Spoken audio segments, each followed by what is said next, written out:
Hi there, I'm Thibaut, an entrepreneur and consultant from France. Today I'd like to show you how to process data using a little Ruby gem I wrote this year called Kiba ETL. And ETL stands for extract, transform, and load.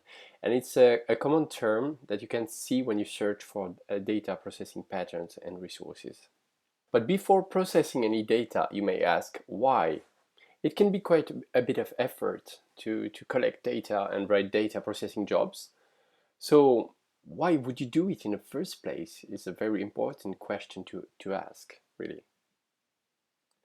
One answer is that maybe you are building a product which unlocks the data contained in legacy system of all kinds, where the legacy aspect makes it hard to ask specific questions.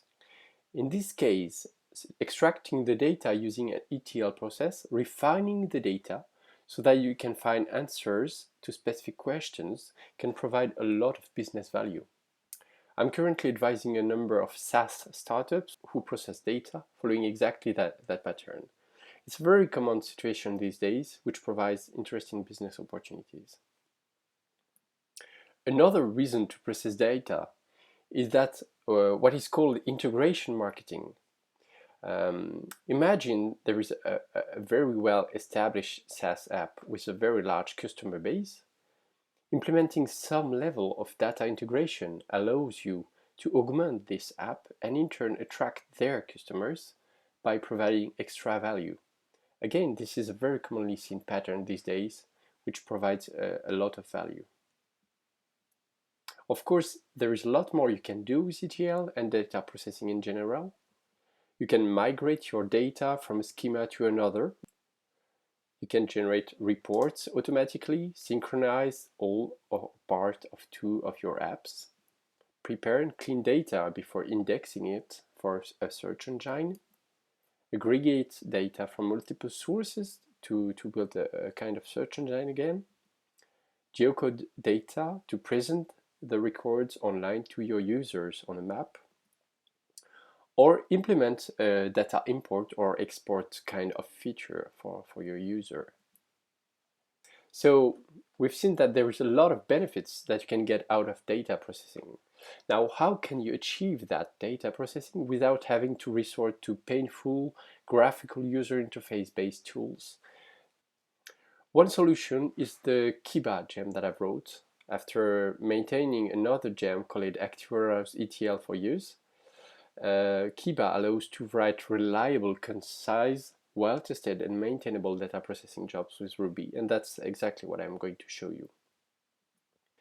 Kiba follows a classical ETL structure you will commonly see. A source will read rows and pass them to each transform, and once we are done, the rows will be sent to a destination.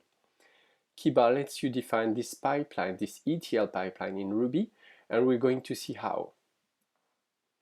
Here is a first short example of ETL pipeline described with the Kiba domain-specific language, or DSL.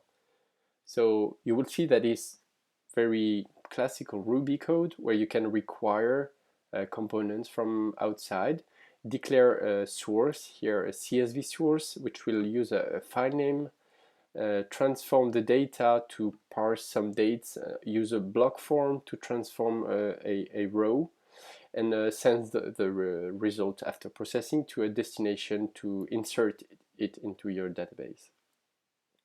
I'm going to break down the various components later, so hold on. Once you have this script written, you can run it using the Kiba command line tool, and it will just analyze your definition of your ETL job, create the sources and the transform, and make the data flow through the pipeline to process the data. To implement your source, you simply create a Ruby class which responds to each, and that will be responsible to yield the rows one by one. So this is really regular Ruby with simply a constructor and one method. Later in your ETL declaration, you will just pass the class and the constructor parameters to Kiba, so Kiba knows how to create and instantiate the source, and so that it can do its job. Here is a quick example of a CSV reading source. It will open a file with using the headers to build hashes of data, and then close the file at the end. So if you put this source in your Kiba source, it will just yield one row per CSV line. Of course, you can have much more complex sources. This one, for instance, will fetch a number of invoices using Regularly. Regularly is a subscription and billing system that I often use when implementing SaaS apps using their Ruby API. And we will cache the result locally so that you can iterate faster when implementing and improving your ETL job, which is a nice feature to have when you're developing it. As previously, from there, once you have your class, you can declare the source in your Kiba ETL script, and the arguments will be passed by Kiba to your source, and then the source will yield one row after another so that it can feed the ETL pipeline. In the very similar fashion, a Kiba transform is just a Ruby class which responds to process. It will receive the row at one stage of the pipeline. You can modify it as you want, and then you have to return it so that it can be passed to the next step of the pipeline. You use the exact same type of syntax, and you use the transform keyword in the DSL to declare that the pipeline must apply your transform at this specific stage. Here is a concrete example, a very simple one, using a keyword argument in Ruby, by the way, to create a reusable component, transform component, which will parse your data, probably a string, and try to transform it into a date Ruby instance using the specific format that you are passing. So this comes handy as a very reusable component to do data parsing. Finally, destination, which is the end of the pipeline. The destination likewise is a still Ruby class with a number of methods. It must respond to write, and it will take on responsibility to send your row to the target data store. And the close method must also be implemented to finalize any resource, like closing a file or a database connection. Here is again a simple example of a CSV destination. It's a command pattern in ETL to write down flat files at the end of your processing so that you can bulk load using a database, a specific tool to load the data in the database at a faster pace. And here we will just create a file, write the headers using the keys of the first row provided by the pipeline, and then close the file at the end to close it properly. So in short, Kiba ETL provides a code-centric ETL, which means that you can work properly and version your ETL jobs in Git using branches and all the features that you are used to when dealing with your Ruby code usually. You can have testable component. As you saw, there is a clear separation of concerns, which means that you can have very specific components and that they are quite easy to put under test, unlike a typical ETL process or component. Obviously, this makes those components very reusable, like the CSV components that we saw, the data manipulation. You can reuse a lot of this stuff across all your jobs and across your teams as well. This makes these ETL jobs very easy to maintain on the very long run. Actually, I've wrote jobs with a similar syntax using Active Warehouse ETL in like 2006, and they're still in production, unaffected. And people with less experience have been able to update it and modify them without issues. So it's very easy to manipulate them on the long run. They provide a low technical debt solution. Another advantage is that you can tap easily in the Ruby ecosystem and use existing gems for all kind of features. Can be bank account number format validation, databases of all kinds, HTTP requests, Redis caching, geocoding, etc. There is a lot of features that you can reuse in your ETL, which is pretty nice to have. And finally, I'll soon provide blueprints and specific components like a multi-threaded version in what I call Kiba Pro, which is a pro offering. If you're building or scaling something where data is important and you want me to help, please get in touch so that we can discuss collaboration. Let's prepare a very simple example of data processing, super basic, so you can get the basics exactly. It's a Ruby project, so we're going to create a gem file first with the number of gem we use, Kiba, the movie DB, because we are going to enrich a CSV file containing movies names, movies titles, with data coming from the movie DB API. So you create your gem file, and yeah, we're going to use the awesome print gem, which is very nice to color print data structure, so you can save your eyes from pain. Just going to run bundle install, so we have all the required gems. And then in Movie ETL, our script, which we can color like Ruby, we are going to declare the classes that we need to build the source, like that. We're going to use keyword argument.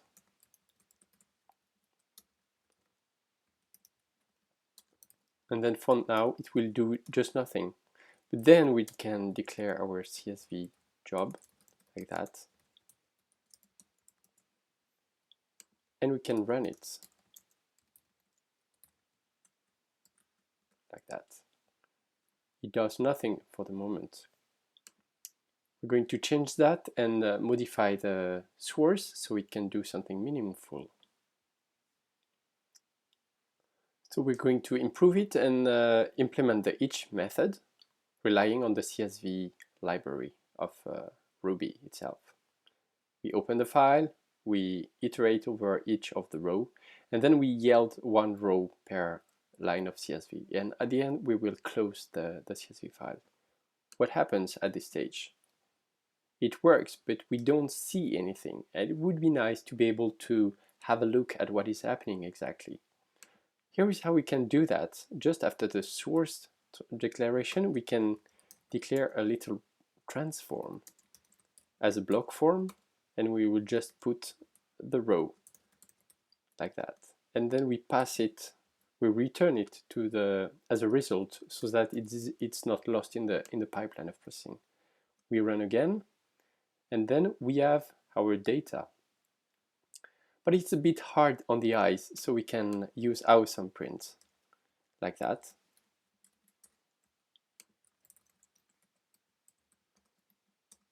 And this way, we launch again, and we will have a color output, which is much easier on the eye.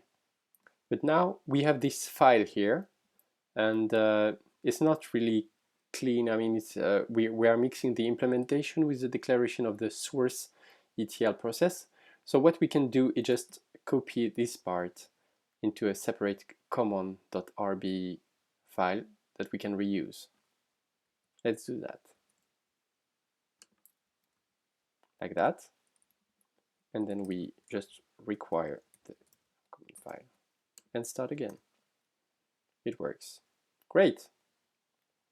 Now it's not exactly super useful because we don't do anything at all from the data. So you can sign up at the MovieDB website to get an API key. We are going to store the API key in a little file, the MovieDB, and then read the key like that.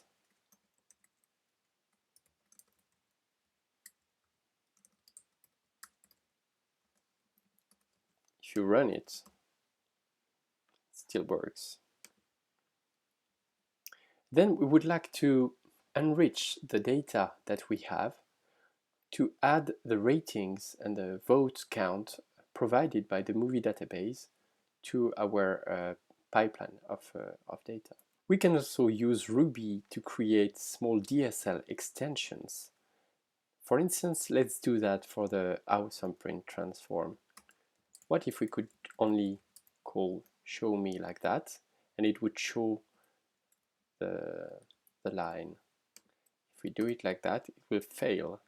But we can implement that leveraging Ruby.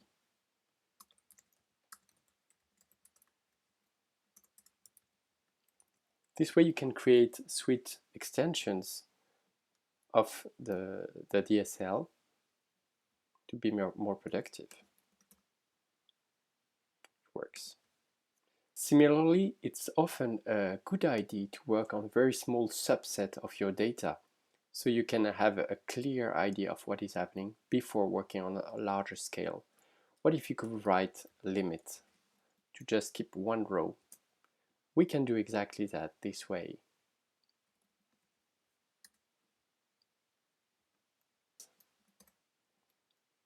Like that. We can also leverage things like environment variables.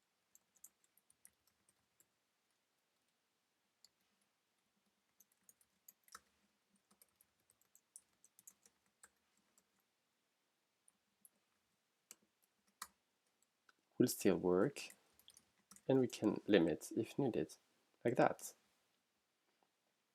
So again, being able to zoom and to show the data and to limit the processing to a subset is very useful when you iteratively develop a feature of an ETL job.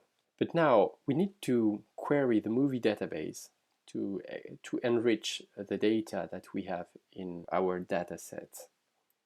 Let's do that. So how we can achieve the movie DB lookup? We're going to create a little class, pass it the MovieDB API key, and decide on which field the lookup should occur. Then later in the process will be called by the Kiba pipeline, and we will achieve a simple lookup of the movie using the title field. And for the moment, to keep things simple, just pick the first one.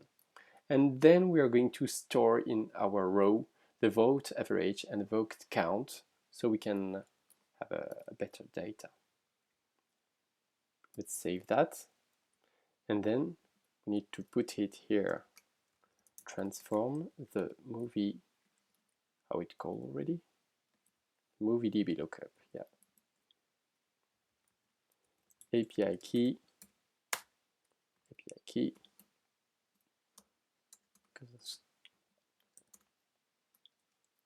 and then title field, which is just title. So now we have source with a limit, a configurable limit, and we show the data right after the source. We transform it through the movie DB lookup, and then we show it again. Let's run that. You see the data before the transform and after. You see, before we don't have a vote average, and after the transform we have a vote average. So let's comment this out, and now run that without a limit.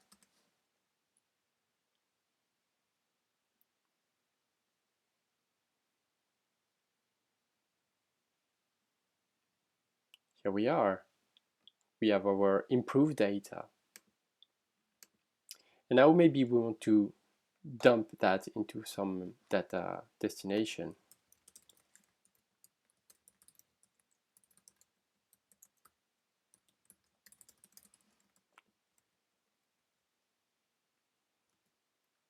Like that. So here we just open a file initially.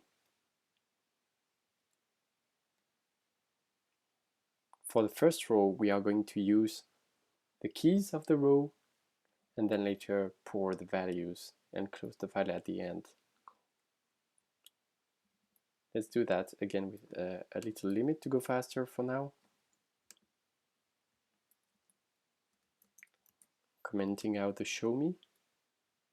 Whoops.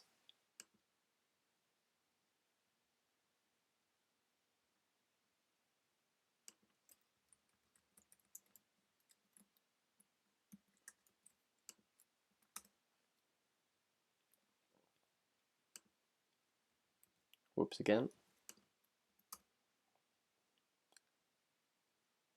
This time it works, but you don't show anything. What if we could print the output straight from the ETL job? We can do that with another feature of Kiba called the post process, which is simply a block that will be called at the end of the processing. We can do things like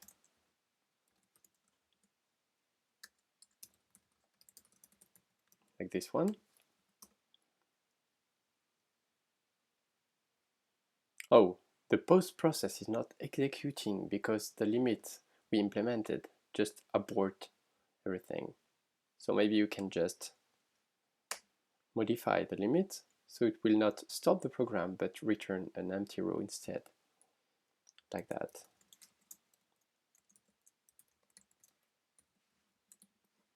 Say that again. This time our post process is run. It's not super clear, so we can improve it a bit using a tool like CSV-Fix, which will pretty print our CSV file, which is a bit easier on the eye again. If we do that without a limit at all, wait a bit.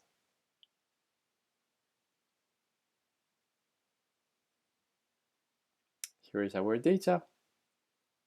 Maybe now we want to only keep the very good movies with at least a vote of 8. Let's do that. It's quite easy. We can do that this way. Make sure to place this transform after the movie DB lookup.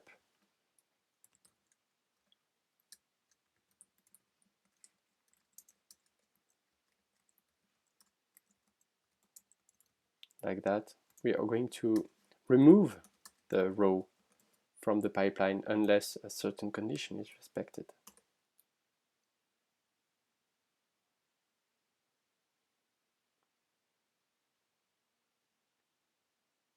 That's it. So in short, we have a fairly easy to maintain with reusable components that we have all placed with very specific concerns, which is able to enrich our movies CSV into a better movie CSV with proper filtering and better data. That's it. If your project involves ETL with or without Kiba ETL and you want me to help, please get in touch so we can discuss it.